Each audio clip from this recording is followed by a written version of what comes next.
Singapore general হাসপাতালের প্রাথমিক পরীক্ষা নিরীক্ষা চলছে ওসমান হাদির। শহীদ মিনারের সমাবেশ থেকে পরাজিত ফ্যাসিবাদের বিরুদ্ধে কঠোর হুঁশিয়ারি। হাসিনা, নিষিদ্ধ আওয়ামী লীগ, যুবলীগ, তাদের রাজনীতি করার অধিকার নেই। বাংলাদেশে ভারতের এবং বিদেশিদের যারা স্বার্থ রক্ষা করবে তাদের অনিরাপদ থাকতে দেওয়া যাবে না। আমরা ভারতীয় আধিপত্যবাদের বিরুদ্ধে, বাংলাদেশ বিরোধী সকল ষড়যন্ত্রের বিরুদ্ধে আগামীকাল বিজয় দিবসে আমরা 16 ডিসেম্বর ঐক্যবদ্ধ হব। মানুষের জাতিসত্তার জনগণের নিরাপত্তার জন্য একটি গোয়েন্দা তথ্য দিয়েও সাহায্য করতে পারেননি। মহান বিজয় দিবস আজ। জাতীয় স্মৃতিসৌধে প্রথম প্রহরে ফুল দেবেন রাষ্ট্রপতি ও প্রধান উপদেষ্টা। স্মারক ডাকটিকিট উন্মোচন।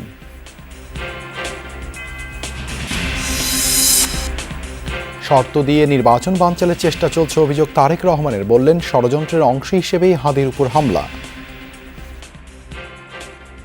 সতর্ক থাকতে হবে, ষড়যন্ত্র কিন্তু এখনো থেমে নেই। গণতন্ত্রের পক্ষে সাহসী সন্তান ওসমান হাদিকে গুলি করার যে ঘটনাটি, এটা কিন্তু সেই ষড়যন্ত্রের অংশ। হাদি হত্যা চেষ্টার ঘটনায় দেয়া বক্তব্য থেকে সরে এলেন সিইসি। বিবৃতি দিয়ে বললেন, ভুল বোঝাবুঝি। বক্তব্যের ব্যাখ্যা চান জামায়াত আমির।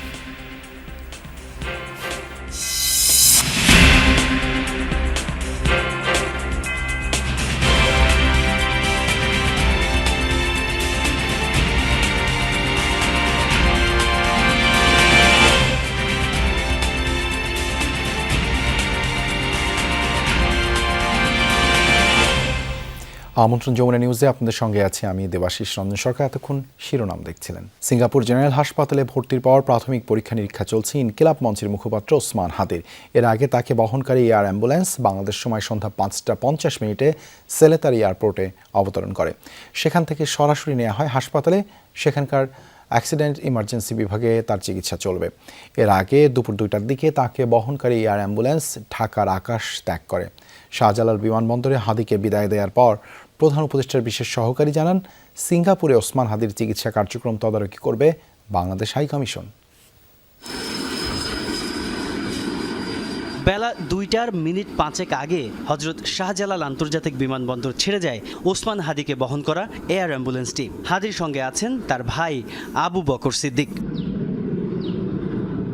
এর আগে বেলা 11টা 20 দিকে সিঙ্গাপুর থেকে ঢাকায় পৌঁছায় বিশেষ এই air ambulance. Gulf stream G100 সিরিজের এই এয়ার অ্যাম্বুলেন্সটিতে রয়েছে মেডিকেল সাপোর্টের সব সুযোগ সুবিধা। দুপুর 1:15টায় ওসমান হাদিকে বের করা হয় এভারকেয়ার হাসপাতাল থেকে। তাকে বহন করা অ্যাম্বুলেন্স দ্রুত পৌঁছে যায় শাহজালাল বিমানবন্দরে। পুরো যাত্রাপথে ছিল কড়া পুলিশের নিরাপত্তা। ইনকিলাব মঞ্চের আহ্বায়ক হাদিকে বিদায় দিতে বিমানবন্দরে যান স্বাস্থ্য উপদেষ্টা নূরজাহান বেগম, প্রধান উপদেষ্টার বিশেষ সহকারী ডাক্তার সাইদুর রহমান সহ বিমান বাহিনী ও বিমানবন্দরের ঊর্ধ্বতন কর্মকর্তারা। তারা জানান, সিঙ্গাপুরে হাদিকে দেখভাল করবেন সেদেশে নিয়োজিত বাংলাদেশের high commissioner Ferdousi Shahriar. Singapore general হসপিটালের সকল টিমের যারা আছেন তাদের সবার সঙ্গেই কিছুক্ষণ আগে তাদের টেলিকনফারেন্সিং হয়েছে।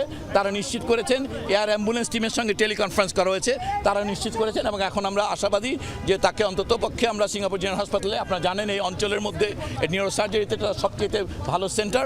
এখন আমরা শুধুমাত্র হাদির জন্য দোয়া চাইব। গেল শুক্রবার নির্বাচনী প্রচারণায় যাওয়ার পথে সন্ত্রাসী হামলার শিকার হন ঢাকা 8 আসনের সম্ভাব্য প্রার্থী শরীফ ওসমান হাদি। খুব কাছ থেকে তাকে গুলি করা হলে সেই গুলি মস্তিষ্ককে এফোড় করে দেয়। সেদিন থেকে জীবন মৃত্যুর সন্ধিক্ষণে ইনকিলাব মঞ্চের এই আহ্বায়ক। ঢাকা মেডিকেল থেকে তাকে এভারকেয়ার হাসপাতালে স্থানান্তর করা হলেও পরে উন্নত চিকিৎসার জন্য বিদেশে পাঠানোর ব্যবস্থা করে অন্তর্বর্তী সরকার। তাজনুর ইসলাম, যমুনা নিউজ, ঢাকা। ওসমান হাদি হত্যা চেষ্টা মামলার আসামি ফয়সাল করিমের ঘনিষ্ঠ সহযোগী কবিরকে নারায়ণগঞ্জ থেকে গ্রেপ্তার করেছে র্যাব।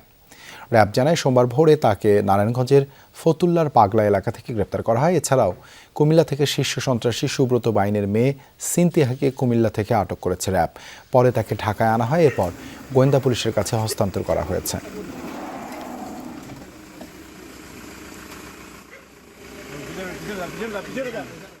শরীফ ওসমান হাদির উপর হামলায় সন্দেহভাজনদের পালিয়ে যেতে সহায়তার অভিযোগে শেরপুরের নালিতাবাড়ি সীমান্ত থেকে 2 জনকে আটক করেছে বিজিবি। সোমবার সকালে তাদের নিজ বাড়ি থেকে আটকের পর সন্ধ্যায় বিজিবির জনসংযোগ কর্মকর্তা এই তথ্য নিশ্চিত করেন। আটককৃতরা হলেন আন্দারুপাড়া এলাকার বেঞ্জামিন চিরান ও চিসল নেং মিনজা। বিজিবি জানায় সন্দেহভাজন আততায়ীকে সীমান্ত পারাপারে সহায়তাকারী ফিলিপস নালের 2 সহযোগীকে আটক করা হয়েছে। আসামিদের পালিয়ে যাওয়া ঠেকাতে সীমান্তের টহল বৃদ্ধি করা হয়েছে বলে জানায় বিজিবি। বিজয় দিবসে উৎসব নয়, ভারতীয় আধিপত্যবাদের বিরুদ্ধে প্রতিরোধের ডাক দিয়ে র্যালির ঘোষণা এসেছে ইনকিলাব মঞ্চ থেকে। সোমবার বিকেলে শরীফ ওসমান হাদিকে হত্যাচেষ্টার প্রতিবাদে শহীদ মিনারের সর্বদলীয় প্রতিরোধ সমাবেশ বিকেল 3টায় কেন্দ্রীয় শহীদ মিনারে উপস্থিত হন এনসিপি, জামায়াতে ইসলামী, গণ অধিকার পরিষদ, এবি পার্টি সহ জুলাই সপক্ষের রাজনৈতিক সাংস্কৃতিক সংগঠনের নেতারা। ওসমান হাদির উপর হামলা ভারতে আশ্রিত ফ্যাসিস্টদের কাজ উল্লেখ করে বক্তারা আবারও ডাক দেন জাতীয় ঐক্যের। সদ্য সাবেক উপদেষ্টা মাহফুজ আলম বলেন, যারা ভারত ও ভিনদেশীদের স্বার্থ রক্ষা করবে তাদের নিরাপদে থাকতে দেয়া হবে না। আগামীকাল আমরা উৎসব করতে রাস্তায় নামবো না। আগামীকাল আমরা প্রতিরোধের যাত্রা বাংলাদেশের রাস্তায় রাস্তায় পালন করব। এই ঢাকা শহরে আমরা প্রতিরোধের র্যালি করব। জিএফআই, ডিবি, এসবি, এনএসআই হাজার হাজার কোটি টাকার বেতন দিয়ে, রাজস্ব ট্যাক্স খাজনার পয়সায় বেতন নিয়ে স্বাধীনতার 54 বছরে আপনারা মানুষের জাতিসত্তার জনগণের নিরাপত্তার জন্য একটি গোয়েন্দা তথ্য দিয়েও সাহায্য করতে পারেননি। 16 ডিসেম্বর মহান বিজয় দিবস। বিজয় দিবসে সেজেছে রাজধানীর বিভিন্ন সড়ক দ্বীপ ও ভবন, শোভা পাচ্ছে বর্ণিল আলোকসজ্জা। সোমবার সন্ধ্যার পর থেকেই রাজধানীর বিভিন্ন এলাকায় দেখা যাচ্ছে রং বেরঙের আলোকছটা। বিভিন্ন ভিআইপি সড়কে আলো দিয়ে তৈরি করা হয়েছে প্রিয় লাল সবুজ পতাকা।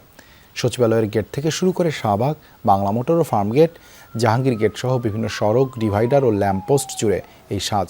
বিজয় দিবস উপলক্ষে রাজধানীর গুরুত্বপূর্ণ স্থান ও স্থাপনা সহ আলোকসজ্জিত রাজধানী। মুক্তিযুদ্ধে বীর শহীদদের স্মরণ করতে প্রস্তুত গোটা জাতি। শ্রদ্ধা আর ভালোবাসায় সিক্ত হতে পুরোপুরি প্রস্তুত সাভারের জাতীয় স্মৃতিসৌধ। দিনটি উপলক্ষে 4 স্তরের কঠোর নিরাপত্তা বলয় তৈরির কথা জানিয়েছে আইন শৃঙ্খলা বাহিনী।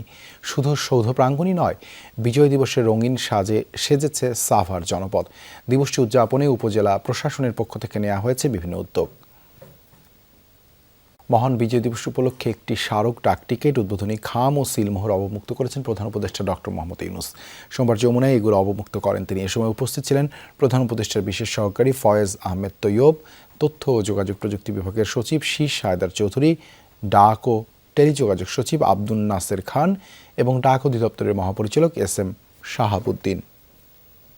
সময় মতো নির্বাচন হবে এবং সেই নির্বাচনে জনগণের পাশে থাকার প্রত্যয় জানিয়েছেন বিএনপির ভারপ্রাপ্ত চেয়ারম্যান তারেক রহমান। বলেছেন, শর্ত জুড়ে একটি গোষ্ঠী নির্বাচন বানচালের ষড়যন্ত্র করছে। দেশের স্বার্থ বিরোধী সেই শক্তির ষড়যন্ত্রের শিকার ওসমান হাদি। বিএনপির ভারপ্রাপ্ত চেয়ারম্যান বলেন, পরিস্থিতির সুযোগ নিয়ে পরাজিত শক্তি নতুন ইতিহাস তৈরির চেষ্টা করছে। বিজয় দিবস উপলক্ষে রাজধানীর ইঞ্জিনিয়ার্স ইনস্টিটিউশনে এই আলোচনা সভার আয়োজন করে বিএনপি, যেখানে ৭১-এর মুক্তিকামী মানুষের অনবদ্য ত্যাগ আর সংগ্রামের পাশাপাশি হানাদার বাহিনী ও তাদের সহযোগীদের নৃশংসতা তুলে ধরেন বক্তারা। ত্যাগের বিনিময়ে আমরা স্বাধীনতা অর্জন করেছি। আলোচনায় গুরুত্ব পায় ফ্যাসিবাদ বিরোধী আন্দোলনের দীর্ঘ ইতিহাস আর সাম্প্রতিক নানা ঘটনা প্রবাহ। বিএনপি নেতারা বলেন, দেশবিরোধী ষড়যন্ত্র রুখে দিতে জনগণ প্রস্তুত। আগামীতে গণতান্ত্রিক উত্তরণকে খুব সহজতর যাতে না হয় সেজন্য বহুবিধ ষড়যন্ত্রের জাল বিছিয়েছে। স্বাধীনতা সার্বভৌমত্বের বিরুদ্ধে যে কোনো সংগ্রামে আমরা জীবন দিয়ে হলে তার প্রতিরোধ করব। 1947 সালে পাকিস্তানের বিরোধিতা করেছিল, তারা আজকে নতুন করে বাংলাদেশের স্বাধীনতাকে নস্যাৎ করতে চায়। জনগণের ভোটে আমরা যদি নির্বাচিত হয়ে আসি, তাহলে আমরা নিশ্চিত করব যে জুলাই যোদ্ধা সকলকে আমরা নিরাপত্তা দেব। সভায় লন্ডন থেকে ভার্চুয়ালি যোগ দেন বিএনপির ভারপ্রাপ্ত চেয়ারম্যান তারেক রহমান। জানান, একটি অপশক্তি ভয় দেখিয়ে নির্বাচনকে ব্যর্থ করতে চায়। ষড়যন্ত্র কিন্তু এখনো থেমে নেই। গণতন্ত্রের পক্ষে সাহসী সন্তান ওসমান হাদিকে গুলি করার যে ঘটনাটি, এটা কিন্তু সেই ষড়যন্ত্রের অংশ। নির্বাচন ছাড়াই বর্তমান অন্তর্বর্তীকালীন সরকারকে বহাল রাখা গেলে কারা লাভবান হবে? 3, দেশে জনগণের ভোটে জনগণের সরকার প্রতিষ্ঠিত না হলে কাদের লাভ? প্রিয় ভাই বোনেরা, আমি বিশ্বাস করি এসব প্রশ্নের জবাবের মধ্যেই হাদির ঘাতকেরা লুকিয়ে রয়েছে। এ সময় আওয়ামী লীগের বিরুদ্ধে স্বাধীনতা ও মুক্তিযুদ্ধের ইতিহাস বিকৃতি করার অভিযোগ তোলেন তারেক রহমান। বলেন, জনগণকে ক্ষমতাহীন করে রাষ্ট্রযন্ত্র ক্ষমতাশালী হতে পারে না। ভয়ের কোনো কারণ নেই। আমরা সকলে যদি ঐক্যবদ্ধভাবে জনগণের অধিকার প্রতিষ্ঠার মিছিল এগিয়ে নিয়ে যেতে থাকি, ইনশাআল্লাহ ষড়যন্ত্রকারীরা অবশ্যই পিছু হটতে বাধ্য হবে। নির্ধারিত সময় নির্বাচন ইনশাআল্লাহ অনুষ্ঠিত হবে। আসন্ন নির্বাচনকে সামনে রেখে গ্রামে গঞ্জে শহরে বন্দরে নগরে বাজারে মহল্লায় অলিগলিতে রাজপথে জনগণের নিজেদের অধিকার প্রতিষ্ঠার এই নির্বাচনে মিছিলে আমিও আপনাদের সঙ্গে থাকবো ইনশাআল্লাহ। আগামী নির্বাচন শুধু ক্ষমতার পালাবদল কিংবা অভিজ্ঞতা অর্জনের জন্য নয়, বরং তার সাথে আগামী প্রজন্মের আকাঙ্ক্ষা ও সম্ভাবনা নিবিড়ভাবে জড়িত বলেও মনে করেন তারেক রহমান। এবারের নির্বাচনের সঙ্গে জড়িত আছে বাংলাদেশের স্বার্থ এবং সার্বভৌমত্বকে সুসংহত রাখার প্রশ্ন। আরেফিন শাকিল, যমুনা নিউজ, ঢাকা। শরীফ ওসমান হাদির উপর হামলাকে বিচ্ছিন্ন ঘটনা বলায় হতাশা প্রকাশ করে হাদিকে নিয়ে প্রধান নির্বাচন কমিশনারের বক্তব্যে ব্যাখ্যা দেওয়ার আহ্বান জানিয়েছেন জামায়াতে ইসলামীর আমির ডক্টর শফিকুর রহমান। সোমবার বিকেলে জাতীয় প্রেস ক্লাবে ঢাকা মহানগর দক্ষিণ জামায়াতে ইসলামীর আয়োজনে মহান বিজয় দিবস উপলক্ষে আলোচনা সভায় কথা বলেন তিনি। এ সময় তিনি ৭১ সালে ও ২৪-এ যারা আহত ও শহীদদের শ্রদ্ধাভরে স্মরণ করে বলেন, আমরা এখন অতীত ভুলে ঐক্যবদ্ধ থাকতে চাই। জাতি মুখিয়ে আছে নতুন বাংলাদেশ দেখার জন্য। আমরা কোনো অন্যায়ের সাথে আপোষ করিনি, করব না। তিনি আরও বলেন, সরকার হাদির সুচিকিৎসা নিয়ে পদক্ষেপ নিয়েছে, আমরা সাধুবাদ জানাই, কিন্তু বিপ্লবীদের উপর হামলার বিচার দ্রুত সময়ে করতে হবে জানিয়ে বলেন, আর যেন এমন হামলার শিকার কেউ না হয় তার ব্যবস্থা করতে হবে সরকারকেই। একটি সৎ মানবিক বাংলাদেশ গড়ার সরকার শরীফ ওসমান হাদির ব্যাপারে, তার চিকিৎসার ব্যাপারে তারা পদক্ষেপ নিয়েছেন, সরকারকে আমরা সাধুবাদ জানাই।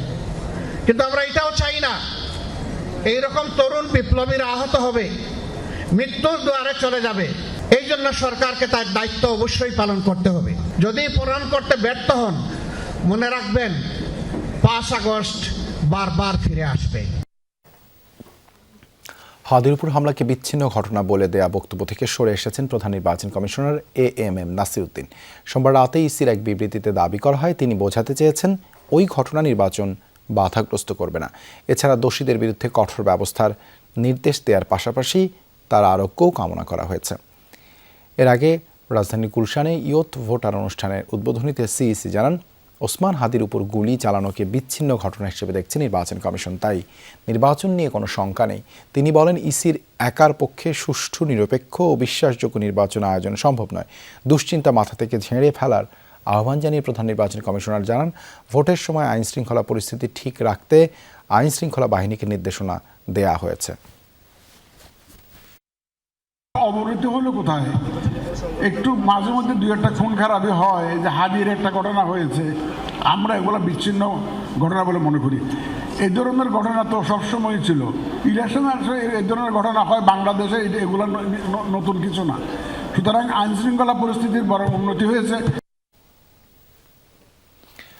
ওসমান হাদির উপর গুলি বর্ষণের ঘটনায় জড়িতদের গ্রেপ্তার সহ ৩ দফা দাবি আদায় না হলে ৪৮ ঘন্টার মধ্যে ৩ উপদেষ্টার পদত্যাগে আন্দোলনের হুঁশিয়ারি দিয়েছেন ডাকসু ভিপি সাদিক কায়েম। উপদেষ্টারা হলেন স্বরাষ্ট্র, পররাষ্ট্র ও আইন মন্ত্রণালয়ের।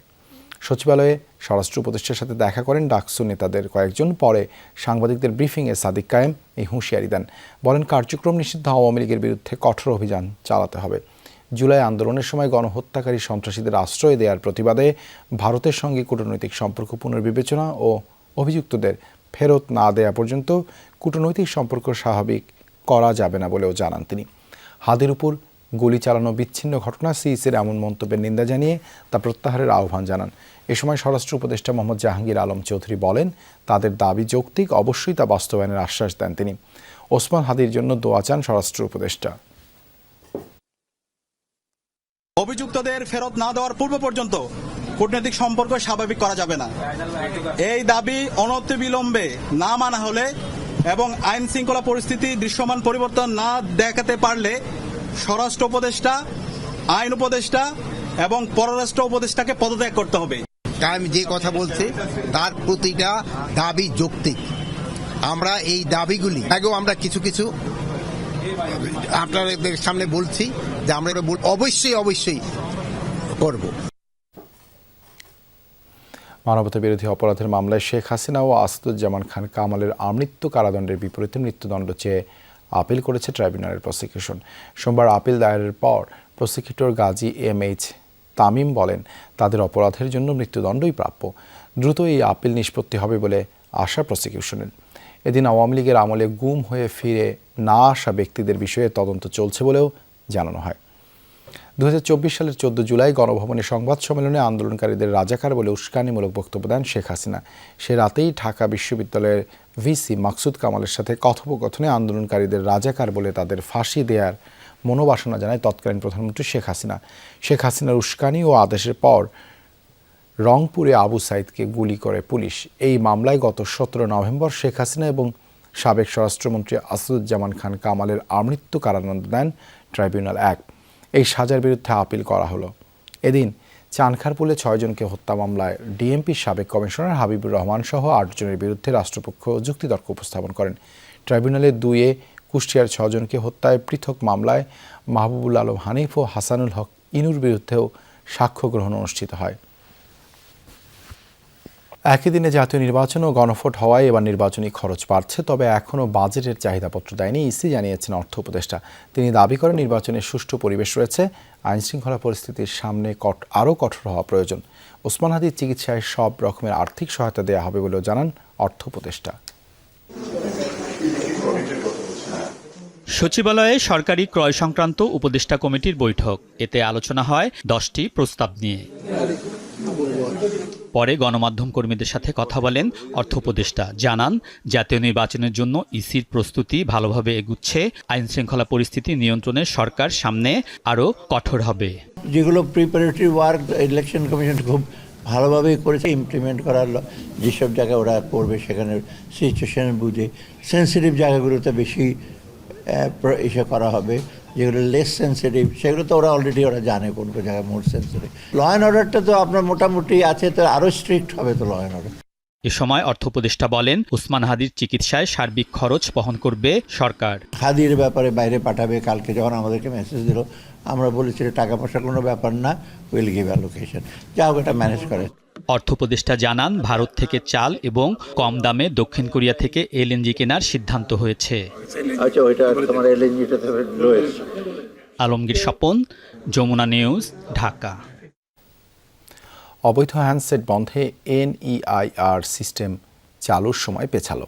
16 ডিসেম্বরের পরিবর্তে নতুন তারিখ নির্ধারণ করা হয়েছে 1 জানুয়ারি। সোমবার বিকেলে প্রেস বিজ্ঞপ্তি দিয়ে কথা জানিয়েছে বাংলাদেশ টেলিযোগাযোগ নিয়ন্ত্রক কমিশন BTRC। বলা হয়, মোবাইল ফোন ব্যবসায়ীদের কাছে থাকা অবিকৃত হ্যান্ডসেটের IMEI ও অন্যান্য তথ্য সিস্টেমে অন্তর্ভুক্ত করার শেষ সময় ছিল আজ, কিন্তু অনেকেই তা দাখিল করেনি। তাই হ্যান্ডসেট সচল রাখার স্বার্থে national equipment identity registrar NEIR চালুর মেয়াদ পেছানো হলো।